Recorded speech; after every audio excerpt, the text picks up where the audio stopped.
Nuovo appuntamento con la rubrica settimanale di informazione Parliamo di.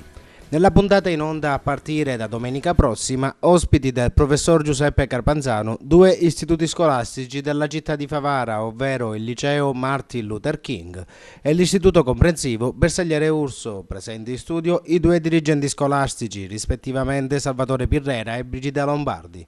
In 40 minuti di piacevole conversazione, i docenti delle due scuole hanno ampiamente discusso delle offerte formative che entrambe le istituzioni offrono ai propri alunni.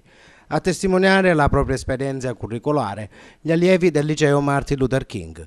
Anche in questa occasione Parliamo di offre spazio dedicato ai giovani talenti della musica con l'esibizione in studio della cantante Roberta Baldarelli. L'appuntamento con Parliamo di è fissato quindi per domenica intorno alle ore 15. La trasmissione andrà in onda in replica il lunedì alle ore 18:15 circa, il mercoledì alle ore 23:10 e tutti i martedì, giovedì e sabato alle ore 12.